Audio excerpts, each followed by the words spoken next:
Hello students, welcome to my next class of reinforced cement concrete. ఈ వీడియోలో మనము last video వరకు మనం చూసుకున్నట్టయితే లిమిట్ స్టేట్ మెథడ్ ప్రకారంగా సింగ్లీ రెయిన్ఫోర్స్డ్ బీమ్ ఏ విధంగా అనలైజ్ చేస్తామో చూసి ఉన్నాము. సో ఈ వీడియోలో మనము వాటికి సంబంధించిన న్యూమెరికల్స్ కొన్ని సాల్వ్ చేసుకుందాం. సో ఇక్కడ మనం చూసుకున్నట్టయితే మన క్వశ్చన్లో ఒక సింగ్లీ రెయిన్ఫోర్స్డ్ బీమ్ ఇచ్చి మనకు దాని యొక్క డెప్త్ ఆఫ్ న్యూట్రల్ యాక్సిస్ కనుక్కోమంటున్నాడు. సో ఈ డెప్త్ ఆఫ్ న్యూట్రల్ యాక్సిస్ ఇది కనుక్కోమంటున్నాడు.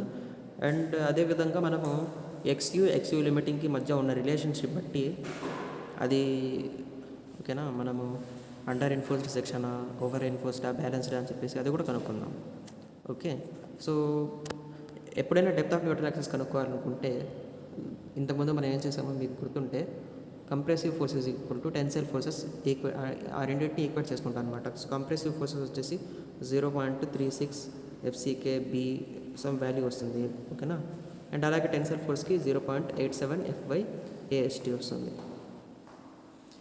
ఓకే, ఈ విధంగా వాటి యొక్క ఫార్ములా అనేది ఉంటుంది. సో ఇప్పుడు ఏ విధంగా సాల్వ్ చేస్తారో చూడండి. ఇప్పుడు మనకు అన్నోన్ వాల్యూస్ ఏమున్నాయి ఇక్కడ. ఇప్పుడు XU కనుక్కోవడానికి ఇక్కడ B ఇంటూ XU కూడా ఉంది. యాక్చువల్గా BXU ఇది మనం కనుక్కోవాల్సింది. దీనికోసం FCK మనకు ఆల్రెడీ క్వశ్చన్లో ఇచ్చేసాడు, that is 15 Nm². Okay, B తెలుసు, అండ్ FY ఈల్డింగ్ స్ట్రెస్ అది కూడా మనకు క్వశ్చన్లో ఇచ్చేస్తుంటారు 250 Nm² అని చెప్పేసి. అండ్ AST ఒక్కటి తెలియదు మనకు. AST అనేది క్వశ్చన్ మార్క్, AST తెలియాలి. సో AST తెలుసుకోవడానికి మనం ఇప్పుడు ఈ విధంగా సాల్వ్ చేస్తాం అనమాట. ఇచ్చిన రెయిన్ఫోర్స్మెంట్ బార్స్ ఏముంటాయో వాటి యొక్క ఏరియాని మనం ఫైండ్ అవుట్ చేస్తాం. సో టోటల్గా 3 నెంబర్ ఆఫ్ బార్స్ ఇచ్చాడు కదా. 3 అంటే ఒక్కోటి 20 mm బార్స్ అనమాట. 3 సో ఈ 3 ఏంది రెయిన్ఫోర్స్మెంట్ బార్స్, ఒక్కోటి 20 mm డయా. అలాంటివి ఎన్ని ఉన్నాయి, టోటల్గా 3 ఉన్నాయి. ఓకేనా, సో 3 20 mm డయా బార్స్ అంటే 20 mm డయామీటర్ కలిగిన 3 బార్లు అనమాట రెయిన్ఫోర్స్మెంట్ బార్స్. సో ఆ రెయిన్ఫోర్స్మెంట్ని ప్రొవైడ్ చేస్తాము. వాటి యొక్క ఏరియా ఎలా కనుక్కుంటాం, ఆబ్వియస్లీ π/4 × d² ఒక ఫార్ములా, సర్కిల్ ఫార్ములా వేసి మనం కనుక్కుంటాము. సో 3 నెంబర్స్ ఉన్నాయి కాబట్టి 3 ఇంటూ చేస్తే మనకు ఓవరాల్గా ఏరియా ఆఫ్ స్టీల్ అనేది 942 mm² ఏరియా ఆఫ్ స్టీల్ వస్తుంది. సో మనకు తెలియాల్సింది ఒకే ఒక అనోన్ కదా. సో ఆ అనోన్ కూడా మనం కనుక్కునేసుకున్నాం. సో XU ఒకటే మనం ఫైండ్ అవుట్ చేయాల్సింది. XU ద్వారా ఈ ఫార్ములా రంపిస్తాం. ఈ ఫార్ములా అన్ని వాల్యూస్ పుట్అవుట్ చేస్తాం. పుట్అవుట్ చేస్తే మనకు వచ్చిన value XU = 190 mm. But XU limiting వచ్చేసి మనకు ఏ గ్రేడ్ ఆఫ్ స్టీల్ మనకు క్వశ్చన్లో ఇచ్చింది 250 గ్రేడ్ ఆఫ్ స్టీల్ ఇచ్చాడు. ఓకేనా, 250 గ్రేడ్ ఆఫ్ స్టీల్కి మనం ఒకసారి టేబుల్ చూస్తున్నాం కదా. ఈ టేబుల్ మీరు చూసినట్టయితే Fe 250, సో దీనికి ఎంత 0.53T. ఓకేనా, సో ఇదే సేమ్ వాల్యూ అక్కడ పుట్అవుట్ చేసేద్దాం. సో సేమ్ వాల్యూ మనం పుట్అవుట్ చేసేస్తే మనకు వచ్చే వాల్యూ వచ్చేసి 0.53 × D. That means effective depth అంటే ఇక్కడ నుంచి ఈ extreme fibre of the top most fibre of the concrete నుంచి దీని యొక్క సెంటర్ ఆఫ్ గ్రావిటీ డిస్టెన్స్ మనకు 400 చేయడం జరిగింది. ఇంకా మిగతాదంతా ఎఫెక్టివ్ కవరే ఉండేది. సో ఎఫెక్టివ్ డెప్త్ మల్టిప్లై చేస్తే మనకు వచ్చిన value 212 mm. So obviously XU is greater than XU limiting here. XU limiting ఎప్పుడైతే XU లిమిటింగ్ అంటే గ్రేటర్ దాన్గా ఉంటుందో that section is known as over reinforced section. Next వచ్చేసి డబ్లీ రెయిన్ఫోర్స్డ్ బీమ్ తెలుసు, double side reinforcement provide చేయాల్సి వస్తుంది అని చెప్పేసి. ఎందుకు, ఎప్పుడైతే విడ్త్ డెప్త్ రెస్ట్రిక్టెడ్గా ఉంటుందో అంటే మనం పెంచలేమో దాన్ని, విడ్త్ని కానీ డెప్త్ని కానీ మన దగ్గర ఉండే స్పేస్ చాలా తక్కువ ఉంది. అండ్ విడ్త్ అండ్ డెప్త్ వచ్చేసి రెస్ట్రిక్టెడ్ ఉంది, దాన్ని మనం పెంచలేము. మనకు వచ్చే మూమెంట్ ఆఫ్ రెసిస్టెన్స్ చాలా తక్కువ ఉంది, బెండింగ్ మూమెంట్ చాలా ఎక్కువ వస్తుంది. అటువంటి టైంలో మనం రెయిన్ఫోర్స్మెంట్ అనేది ఆబ్వియస్గా ఎక్కువ ప్రొవైడ్ చేయాల్సి వస్తుంది. సో రెయిన్ఫోర్స్మెంట్ అనేది ఎక్కువ ప్రొవైడ్ చేస్తే మనకు వచ్చే ఫెయిల్యూర్ వచ్చేసి బ్రిటిల్ ఫెయిల్యూర్. ఆ బ్రిటిల్ ఫెయిల్యూర్ని మనం అవాయిడ్ చేయడానికి డబ్లీ రెయిన్ఫోర్స్డ్ బీమ్ మనము ప్రొవైడ్ చేస్తాం, డిజైన్ చేస్తాము అని చెప్పేసి వర్కింగ్ స్ట్రెస్ మెథడ్లో మీకు చెప్పున్నాను. సో అదే కేసు ఇక్కడ కూడా. ఇక్కడ ఏంటి, stress in concrete at top fibre is equal to 0.45 FCK. ఇది మనం లిబర్ట్ షేడ్ మెథడ్లో తెలుసుకున్నాం. And maximum stress in tension reinforcement 0.87 FY. ఎలా వచ్చాయి ఇవి, 1.15తో డివైడ్ చేసి 1.15తో డివైడ్ చేయడం ద్వారా 1.15తో అండ్ 1.5తో కాంక్రీట్ని 1.5తో డివైడ్ చేసి మళ్ళీ 1.5తో డివైడ్ చేస్తాం. స్టీల్ని ఒకసారి 1.15తో డివైడ్ చేస్తాం. So the value of stress in compressive steel is red from stress or strain curve. Value of stress అనేది మనకు ఎలా తెలుస్తుంది, ఏవైతే స్ట్రెసెస్ వాల్యూస్ ఉంటాయో రెక్టాంగులర్ పోర్షన్లో యాక్ట్ అవుతుంది, అండ్ పారాబోలిక్ పోర్షన్లో కూడా స్ట్రెసెస్ అనేవి యాక్ట్ అవుతున్నాయి. ఓకేనా.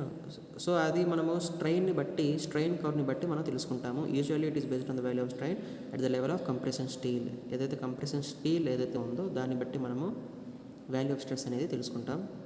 నెక్స్ట్ ఇక దీన్ని మనం అనలైజ్ చేస్తే ఈ డబ్ల్యూ రీఇన్ఫోర్స్డ్ సెక్షన్లో మనకి ఇన్వాల్వ్ అయ్యి ఉండే స్టెప్స్ ఏంటంటే ఫస్ట్ ఆఫ్ ఆల్ మనం ఎక్స్యూ లిమిటింగ్ క్యాలిక్యులేట్ చేయడం. ఎక్స్యూ లిమిటింగ్ వచ్చేసి ఏ గ్రేడ్ ఆఫ్ స్టీల్లో ఇచ్చేస్తాడో దాన్ని బట్టి మనం చెప్పవచ్చు. ఓకేనా. డి వాల్యూ ఎలా తెలుసుకోవాలంటారా, ఓవరాల్ డెప్త్ మనకు ఇచ్చినాడు అనుకోండి, డైరెక్ట్గా ఎఫెక్టివ్ డెప్త్ ఇచ్చేస్తే డైరెక్ట్గా పుట్అవుట్ చేయవచ్చు. ఓవరాల్ డెప్త్లో నుంచి ఎఫెక్టివ్ కవర్ ఏదైతే ఉంటుందో ఈ డిస్టెన్స్ని మనం తీసేసిన దాని తర్వాత మనకు ఎఫెక్టివ్ డెప్త్ అప్టైన్ అవుతుంది. So step 1 completed. స్టెప్ 2లో మనం ఏం చేస్తామంటే టోటల్ కంప్రెసివ్ ఫోర్స్ని కనుక్కుంటాం. So total compressive force is equal to కాంక్రీట్లో ఉండే కంప్రెసివ్ ఫోర్సెస్ ప్లస్ కంప్రెసివ్ స్టీల్లో ఏదైతే ఉంటాయో వాటి యొక్క ఫోర్సెస్. ఓకే. సో కాంక్రీట్లో ఉండే కంప్రెసివ్ ఫోర్సెస్ వచ్చేసి ఆబ్వియస్లీ సింగ్లీ రీఇన్ఫోర్స్డ్ బీమ్లో మనం ఎంత ఫైండ్ అవుట్ చేసుకున్నాం 0.36 FCK XUB. బట్ దీంట్లో ఏదైతే హోల్స్ ఉంటాయో అంటే స్టీల్ రీఇన్ఫోర్స్మెంట్ ప్రొవైడ్ చేయడానికి కోసం ఏదైతే హోల్స్ ఉంటాయో అంటే అక్కడ కాంక్రీట్ ఉండదు కదా. సో ఆ ఏరియాని మనం కాంక్రీట్లో ఉండే ఏరియాలో నుంచి మైనస్ చేసేయాలి కదా. ఆ మైనస్ చేయడానికి మనము ఈ డబ్ల్యూ రీఇన్ఫోర్స్డ్లో మనం ఏ విధంగా సబ్స్ట్రాక్ట్ చేస్తామంటే ఆ హోల్స్ యొక్క ఏరియాని సపరేట్గా ఏ విధంగా తీస్తారంటే first of all area of steel. ఓకేనా.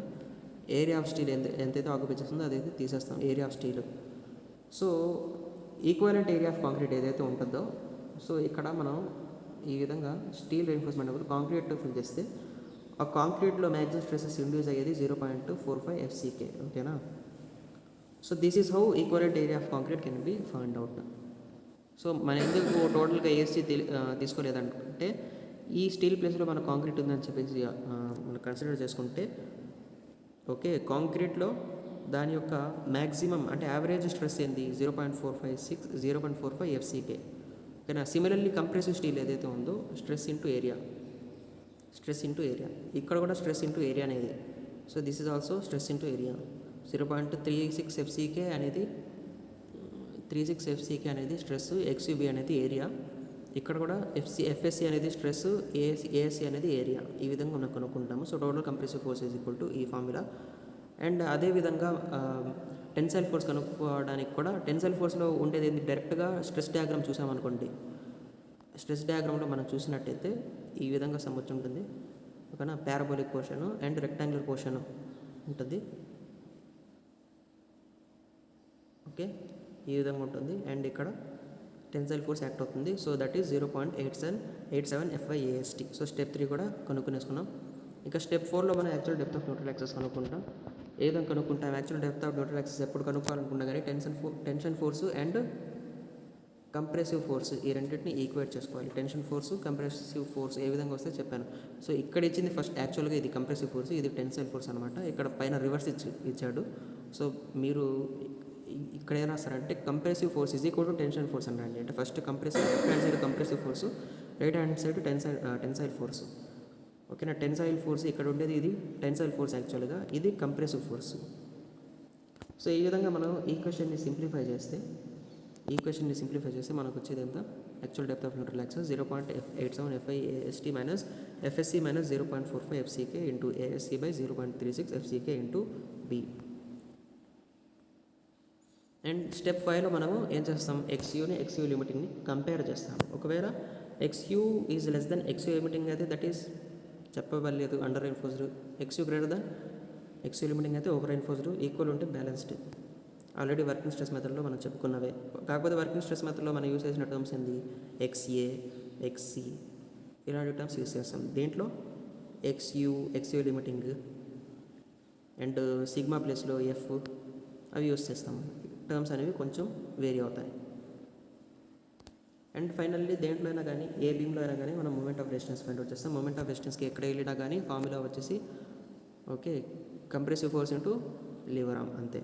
బట్ కంప్రెషన్ జోన్లో మనకు ఉండేది కాంక్రీటు ఉంది and as well as steel ఉంది. So compressive force into lever arm of concrete, compressive force of steel into lever arm of steel కూడా మనకు కనుక్కోవాలి. So separate term అనేది ఒకటి యాడ్ అవుతుంది మనకి ఎక్స్ట్రాగా మన ఫార్ములాలో. సో డెరివేషన్ అనేది కొంచెం లాంగ్ అవుతుంది అంతే, ఇంకేం లేదు. సో ఓవరాల్గా మన ఫార్ములా అనేది రిమూవబుల్ చేసుకుంటే సో అదే కదా, ఇక్కడ ఏమీ కదా మారేది లేదు. సో ఏ విధంగా డెరివేషన్ వస్తుందో చూడండి. So first of all compressive force of concrete ఏ విధంగా కనుక్కుంటామో చూడండి. First of all 0.36 FCK XU into B into D minus FCK. So ఇక్కడ వరకు ఏంది, ఇది వచ్చేసి స్ట్రెస్, ఇది వచ్చేసి ఏరియా, ఇది వచ్చేసి లీవర్ ఆర్మ్. దీంట్లో నుంచి మనం ఏం చేయాలి, 0.45645 FCK యావరేజ్ స్ట్రెస్, ఇది వచ్చేసి ఏరియా అనమాట, ఇది వచ్చేసి ఏరియా, అండ్ ఇది వచ్చేసి లీవర్ ఆర్మ్. ఏదైతే D మైనస్ D డాష్ ఉందో అది వచ్చేసి దానికి సంబంధించిన లీవర్ ఆర్మ్ అనమాట. సో అది కూడా మనం మైనస్ చేస్తాం. సో ఈ D డాష్ ఎలా వచ్చింది చూడండి. ఇక్కడ పైన మీరు అబ్జర్వ్ చేస్తే top most fibre of the concrete నుంచి ఇక్కడ నేను ప్రెజెంట్ డ్రా చేయలేను, ఎందుకంటే ఆ పైన రిబ్బన్ ఏదైతే ఉందో అది రిమూవ్ అయిపోయింది అనుకుని నాకు డ్రాయింగ్ ఆప్షన్ ఉండదు. సో పైన మీరే చూడండి D డాష్ ఎక్కడ ఉందో అక్కడ D డాష్ ఉంది, ఓకేనా. సో ఆ D డాష్ నుంచి రిమైనింగ్ ఏదైతే డెప్త్ ఉందో అదే కదా దానికి సంబంధించిన లీవర్ ఆర్మ్, ఓకేనా. So centre of gravity of the top reinforcement అంటే కంప్రెషన్ రెయిన్ఫోర్స్మెంట్ నుంచి టెన్సైల్ జోన్లో ఉండే రెయిన్ఫోర్స్ సెంటర్ ఆఫ్ గ్రావిటీ వరకు డిస్టెన్స్ ఏంది, కంప్రెషన్ జోన్ సంబంధించి లీవర్ ఆర్మ్ అనమాట, ఓకేనా. సో ఆ విధంగా మనకు ఆ ఈక్వేషన్ వస్తుంది. అండ్ ఇక కంప్రెసివ్ ఫోర్స్ ఆఫ్ స్టీల్ ఏంది, FSC. This is stress actually, this is area, and ఇది వచ్చేసి Lever arm, D minus D dash అనేది లీవర్ ఆర్మ్, ఓకే. అండ్ ఓవరాల్గా దీన్ని మనం సింప్లిఫై చేస్తే మనకు మూమెంట్ క్యారింగ్ కెపాసిటీ అంటే MU ఆఫ్ కంప్రెషన్ జోన్ వచ్చేసి ఈ ఫార్ములా వస్తుంది, 0.36 FCK XUB into D minus 0.42 XU plus FSC minus 0.45 FCK into AC into D minus D dash. ఈ ఫార్ములా మటుకు మనం గుర్తుపెట్టుకోవాలి. ఇవి ఏంటంటే మన కోడ్ బుక్లో ప్రొవైడ్ చేయరు.